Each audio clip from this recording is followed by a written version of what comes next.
Hello, everyone. Here we are with part 2.5 before we jump into part 3 of our offsite manufacturing industrial automation for conveyor belts. Next part is going to be about hardware instrumentation for our PLC module. You've seen a bit of that in the previous part 2, but now just in the middle of part 2 and 3, I thought it might be just important to know how much tension and how much power is required to run a conveyor system because eventually at the end of the day you want to know um, what the current and voltage specifications must be in your overall electronic system for the conveyor belt. So prior to that, we are going to need the tension amount and also the power required to run the motor. So for today, um, we're going to be talking about attention and power, why it is required. I've already mentioned a bit of that, but we can jump into more details. Then tension calculation, followed by power requirement, and a bit of a conclusion. Um, why we need tension and power requirements. So power, um, it really depends on the specific requirements of your plant or quarry. If it's a huge mining facility, then you may consider transformers um, from the grid or even just specify one power station for the plant. If you end up having a high uh, power input needed to run the plant, but in terms of tension requirements is especially important for splicing and repairs later on as the operation goes on. You're going to definitely need maintenance. The conveyor belt tears and wears apart. Therefore, there are splicing kits that are available in the market, but all of those would require the tension amount in the belt so that um, the overall configuration will be satisfactory enough. There are two methods available now. One of them is by SEMA and the other one is by ISO. SEMA stands for Conveyor Equipment Manufacturers Association. These are two main standard methods to calculate tension in conveyor belts.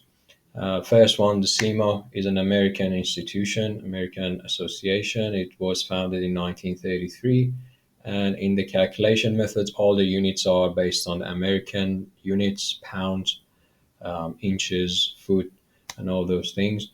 If you're an American manufacturer, then definitely go with your association standards. But if you're somewhere living somewhere else apart from America, then you're going to use ISO 548 because it's an international standards based on the metric system that probably the rest of the world is comfortable working with. So, for the sake of this tutorial, as we are this video series, as we are based in Australia, we have chosen ISO standard, and the tension calculation, power calculations are based on the metric system.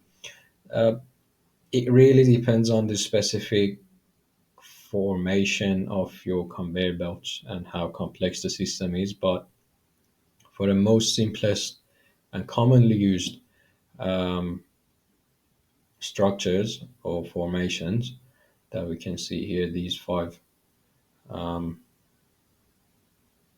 formations are the most popular one. Differences from, I'm going to move from the top to the bottom and give you something really handy to use in order to calculate the tension. Differences from the top to bottom is that you'll see only the rollers. The second one from the top, there is a table underneath the carrying conveyor, and there's a roller underneath the return conveyor. The third one has table on both sides, top and bottom. There is rollers on an inclined angle on the fourth from the top, you can see, and there is another one with a table on the carrying conveyor and a roller for the return conveyor at the last formation. Each one of them would use the basic principles of friction. So In order to run this conveyor, your motor would need to overcome a certain number of frictions based on the weight or mass of the conveyor itself, based on the mass of rollers, and based on the mass of material that is being conveyed. So I'm not going to go into details about all of them, just to give you a bit of introduction. Fu, which stands for the tension amount in Newton, equals to mu T, sorry, mu R. Mu R is the coefficient of friction between the rubber, that is the conveyor, and the rollers. If in the second equation you see mu T, that's the coefficient of the table, friction coefficient of the table. MT stands for um, friction coefficient for table, and mu R stands for friction coefficient of roller. Then it's multiplied by G, that's the gravitational constant, 9.81, multiplied by parenthesis M plus MB plus MR. M stands for the way of material being conveyed. It may be boxes, it may be bulk material.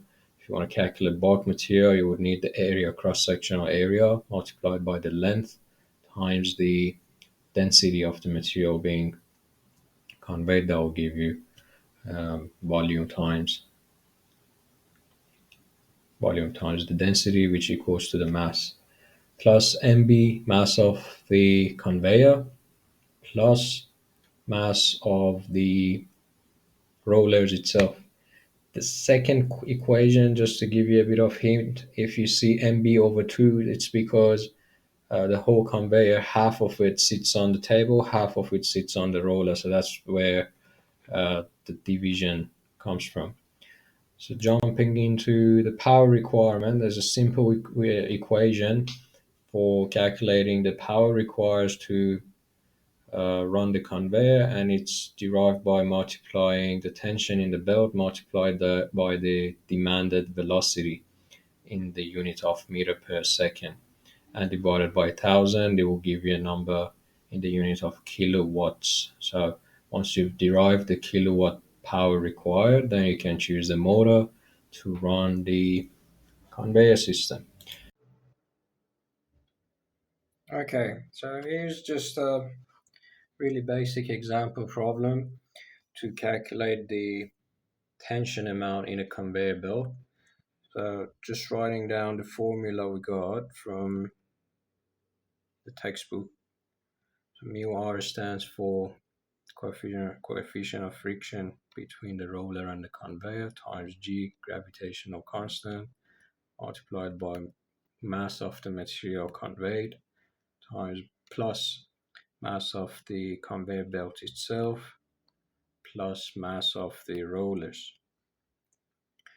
And in most of the cases, just to give you a rough idea about how much the mu r should be, mu r in most of the cases is equal to 0.033, and I'll I'll put the link to the exact numbers and more descriptive information on the calculation style um, in the description. Somewhere you can find it. There's a link, you can click it, and there's a PDF file that has all the mu values for table, for rollers, and many other things.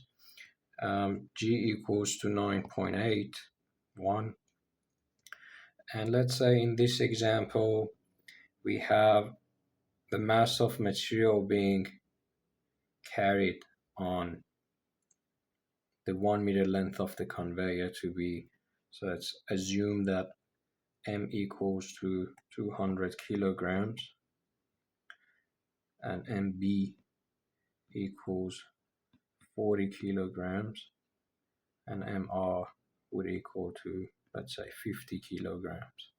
And we are assuming that L, length of the conveyor, is just 1 meter at the moment.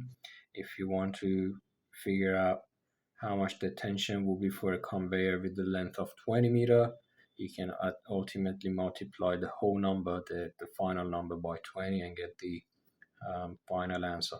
So all we have to do is to just plug in the values in the formula. So mu r, we said it's normally in most of the cases is 0.33, 0.033 multiplied by 9.81 times 200 plus 40 plus 50. That itself is 290. And let's see how much the amount of tension will be for 1 meter length of the conveyor. And it looks like I'm just running the calculations now. It will be 93.89 newtons for 1 meter of conveyor. So let's say um, it was a 20-meter conveyor,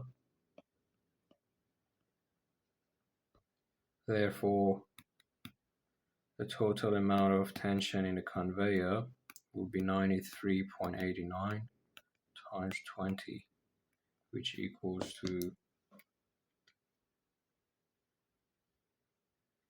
1,877.63 Newton. That's going to be a pretty huge amount, as we would be expecting that for a 20-meter conveyor, which is normal in industrial applications.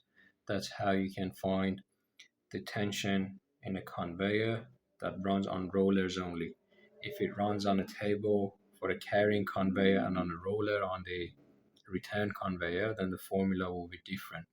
That was all given in the previous um, slides in the same video.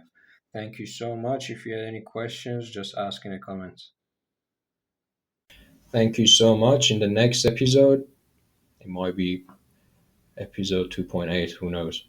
But what we know is that part 3 of this video series is going to be about um, modulation of the PLC or control panel to run the conveyor system. Thank you so much.